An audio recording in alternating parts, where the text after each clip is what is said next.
Welcome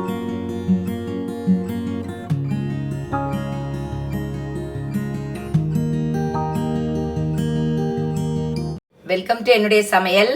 நாம் இன்றைக்கு broccoli, cabbage, carrot, நம்ம உருளைக்கிழங்கு வச்சு கொஞ்சோண்டு கேப்சிகமும் ஆட் பண்ணுவேன் வச்சு நம்ம ஒரு டின்னர் ரெசிபி அல்லது பிரேக்ஃபாஸ்ட் ரெசிபி செய்ய போகிறோம். நான் வந்து இது டின்னருக்கு செய்ய போகிறேன். இது வந்து ரொம்ப டேஸ்ட்டாக இருக்கும். வாங்க எப்படி செய்யலான்னு பார்ப்போம். ஒரு பேன் அடுப்பில் வச்சுக்கோங்க. நான் பட்டரை ஆட் பண்ணுதேன். நீங்கள் சாதாரண எண்ணெய் ஆட் பண்ணலாம். இப்போது நான் பூண்டு ஒரு 10 பல்லுக்கு பூண்டு நான் கட் பண்ணி அதை ஆட் பண்ணுறேன். இது லைட்டாக வாசனை வந்துக்கிடட்டும். கொஞ்சம் வெங்காயம், அதாவது ஸ்ப்ரிங் ஆனியன், நீங்கள் நார்மல் வெங்காயம் யூஸ் பண்ணிக்கிடலாம். ஸ்ப்ரிங் ஆனியனுக்குள்ளே வெங்காயம், கொஞ்சம் வெங்காயத்தலையும் நான் ஆட் பண்ணுவேன். வதங்கினதுக்கப்புறம் நம்ம இந்த ப்ரொக்கோலியை நல்லா நீங்கள் கழுவிடணும். உப்பு போட்டு கழுவிக்கோங்க. அந்த மாதிரி சில நேரம் இதில் பூச்சிகள் இருக்கும். இதை விட சின்னதாகவும் நீங்கள் கட் பண்ணிக்கிடலாம். சில நேரங்களில் குழந்தைங்களுக்கு ஒரு சேஞ்சாக நீங்கள் செய்து கொடுக்கலாம். இதில் ரொம்ப டேஸ்ட்டாக இருக்கும். இப்போ இது லைட்டாக உப்பு கலந்து கொஞ்சோண்டு உப்பு கலந்துக்கோங்க. இது லைட்டாக வதங்கிடும்.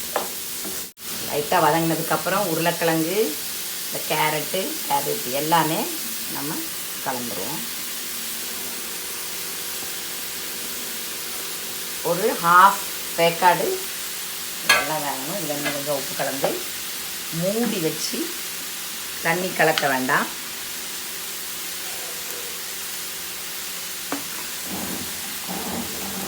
நல்லா மிக்ஸ் பண்ணி சில நேரங்களில் இந்த மாதிரி கலர்ஃபுல்லாக அவங்க குழந்தைங்களுக்கு வெஜிடபிள் செய்து கொடுக்கும்போது அவங்க நல்லா விரும்பி சாப்பிடுவாங்க.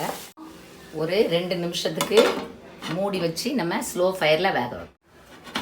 2 நிமிஷம் ஆகிட்டு வெந்ததுக்கப்புறம் நீங்கள் என்ன பண்ணணும், இதை பற்ற விட்டுறக்கூடாது. வேணும்னா நீங்கள் திறந்து நீங்கள் கிளறி விட்டுக்கிடலாம். இந்த மாதிரி இப்போது கொஞ்சோண்டு கேப்சிகமும் கொஞ்சோண்டு நான் தக்காளியும் அப்புறமும் நான் கொஞ்சம் வச்சுருக்கிறேன். இதை நம்ம ஆட் பண்ணிடுவோம். ஆட் பண்ணிவிட்டு கொஞ்சோண்டு வெங்காயத்தலை உங்களுக்கு எவ்வளோ வேணுமோ ஆட் பண்ணிக்கலாம். இந்த மாதிரி இப்போ நம்ம நான் மிளகு வந்து நுணுக்கி வச்சுருக்கிறேன். எல்லாம் கலந்து திருப்பி கொஞ்சம் உப்பு, இதை நல்லா மூடி வச்சு நல்லா மிக்ஸ் பண்ணிவிட்டு மூடி வச்சு ஒரு 2 நிமிஷத்துக்கு வேக விடும். இப்போ கவர் பண்ணி ஒரு 2 நிமிஷம் இப்போது வெந்துட்டு இப்போது சுவிட்ச் ஆஃப் பண்ணிடுவோம். இப்போது நான் ஒரு பவுலில் ஒரு 4 முட்டையை நான் உடச்சி ஊற்றிருக்கிறேன். இப்போது கொஞ்சோண்டு நம்ம உப்பு சேர்த்துக்கிடுவோம். இப்போது இதில் ஒரு 50 கிராம் எண்ணெய், நீங்கள் குறைவாக ஊற்றிக்கிட்டாலும் பரவாயில்ல. 50 ml மிளகு கலந்துக்கிடுவோம். இந்த வெஜிடபிளுக்கு அந்த காய்கறிக்கு தேவையான. இப்போது நான் ஒரு ½ லிட்டர் பால் ஆட் பண்ணுறேன். நான் ஆடையோடு ஆட் பண்ணுறேன். ஆடையோடு நீங்கள் செய்யலாம். மிக்ஸ் பண்ணி நான் ஒரு ½ டீஸ்பூனுக்கு மேலே நான் பேக்கிங் பவுடர், இது வந்து பேக்கிங் பவுடர். இப்போ நான் ஒரு 3/4 கப்பு மைதா மாவு, நீங்கள் இது இல்லாமல் கூட நீங்கள் செய்யலாம். மைதா மாவு இல்லாமல் கூட நீங்கள் செய்யலாம். மைதா மாவு போட்டால் மைதாவை வந்து தனிமையாக தான் சாப்பிடக்கூடாது. அதாவது சும்மா மைதா பரோட்டா, அந்த எம்டி சால்னா அந்த மாதிரி சாப்பிடக்கூடாது.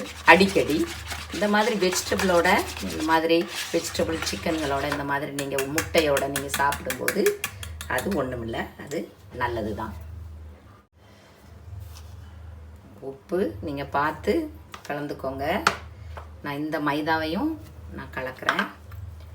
நல்லா மிக்ஸ் பண்ணி இப்போ நம்ம நல்லா மிக்ஸ் பண்ணியாச்சு. இப்போது நம்ம இந்த வெஜிடபிளை இதோட ஆட் பண்ணுறோம்.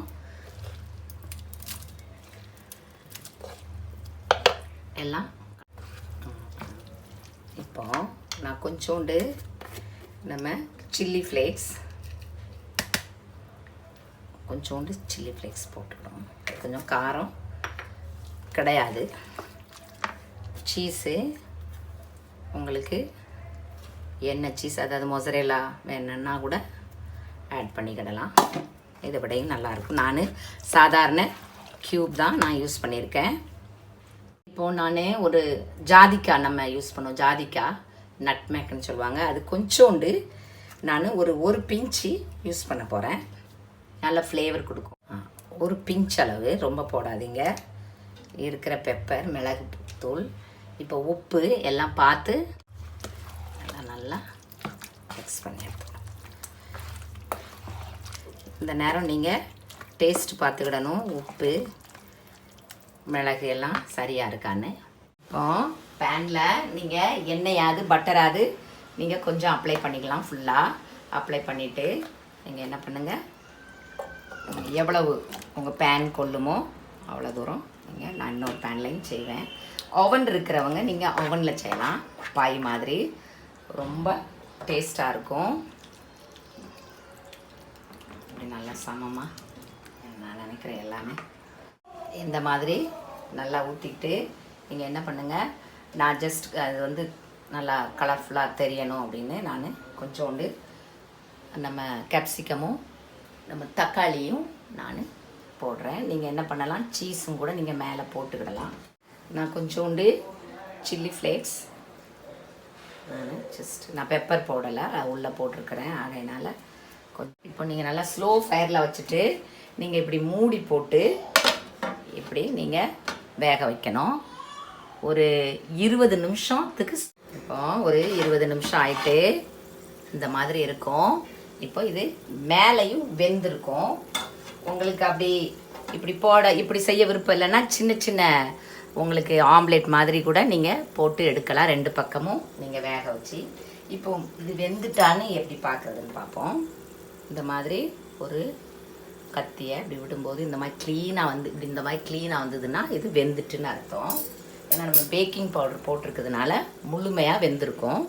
இப்போ இதை நம்ம கட் பண்ணி பார்ப்போம். இந்த மாதிரி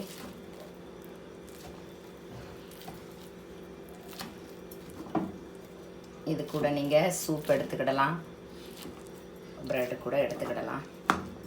அதாவது டின்னருக்கு சூப்பு, காலையில் நம்மளுக்கு ஒன்றுமே தேவையில்லை, இதை அப்படியே சாப்பிடலாம்.